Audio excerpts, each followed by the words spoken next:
السلام علیکم ورحمۃ اللہ وبرکاتہ۔ ناظرین، آپ حضرات کی خدمت میں ایک بات رکھنا ہے کہ شب برات کچھ ہی دن باقی ہیں، شب برات قریب ہے۔ اس میں بہت ساری چیزیں ایسی کی جاتی ہیں جن کا شریعت سے، دین سے، اسلام سے کوئی تعلق نہیں ہے، وہ بیجا خرافات اور بدعات میں ان کا شمار ہوتا ہے۔ اس لیے کچھ بنیادی باتیں آپ کے سامنے رکھنا ہے۔ پہلی بنیادی بات یہ ہے کہ ہر ایمان والا یہ بات سمجھ لے کہ شریعت کا جو حکم ہے جس درجے میں ثابت ہو اس کو اسی درجے میں رکھنا، یہی شریعت ہے، یہی دین ہے، یہی اسلام ہے۔ شریعت کا جو حکم جس درجے میں ثابت ہو اس کو اس سے زیادہ بڑھانا، یہ افراط ہے جس کا شکار یہودی ہو گئے۔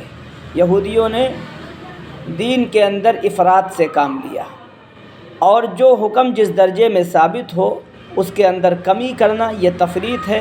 اس کا شکار عیسائی ہو گئے، کرسچن ہو گئے۔ اس لیے ہم کو نہ کسی حکم کے اندر افراط کرنا ہے، نہ تفریط کرنا ہے، بلکہ جو حکم جس درجے میں ثابت ہو اس کو اسی درجے میں رکھنا ہے۔ ایک بات۔ دوسری بات یہ ہے کہ شب برات کا جہاں تک تعلق ہے تو اس کا بالکلیہ انکار کر دینا یہ بھی غلط ہے، اور اس کو بہت زیادہ فضیلت اور اہمیت والی رات بنا دینا، یہاں تک کہ شب قدر میں وہ اہتمام نہ کرنا جو شب برات میں اہتمام کرنا، یہ بھی غلط ہے۔ البتہ شب برات کی فضیلت ہے اور متعدد صحابہ سے ثابت ہے کہ شب برات کی قدر و منزلت، اس کی اہمیت ہے، اس کی عبادت کا ثواب ہے۔ اس میں جاگنے کی عبادت پر اللہ تبارک و تعالی مغفرت فرماتے ہیں۔ یہ سارے فضائل ہیں۔ اور شب برات میں ایک مسئلہ قبرستان جانے کا ہے۔ عموماً یہ دیکھا جاتا ہے لوگ قبرستان جانا اس رات میں ضروری سمجھتے ہیں، اور یہ خیال کرتے ہیں سال بھر نہیں جاتے لیکن اس رات میں جاتے ہیں۔ تو یہ مسئلہ بھی سمجھ لیں کہ قبرستان جانا اس رات میں، اس کو لازم، ضروری سمجھنا، واجب سمجھنا، یہ بالکل غلط ہے، بالکل غلط ہے۔ اس سے بچنا اور احتراز کرنا ضروری ہے۔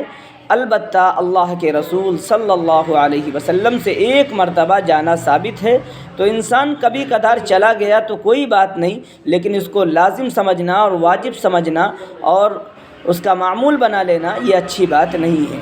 ایسے ہی اس رات میں انفرادی طور پر اعمال کیے جائیں، الگ الگ ہو کر اعمال کیے جائیں، اجتماعی شکل میں اور اجتماعی جگہوں میں جا کر بیٹھ کر عبادت کرنا، قبرستان میں اجتماعی شکل میں جانا، مسجد میں اجتماعی شکل میں بیٹھنا، عبادت کرنا، یہ اس رات کی فضیلت اور اہمیت میں سے نہیں ہے، بلکہ انفرادی اعمال کرنے چاہیے الگ الگ۔ انفرادی اعمال کرتے ہوئے اگر کوئی آ جاتا ہے تو اگر کوئی جمع ہو جاتا ہے تو کوئی بات نہیں، ورنہ اصل تو یہ عبادت الگ الگ ہے اور الگ الگ کرنا چاہیے۔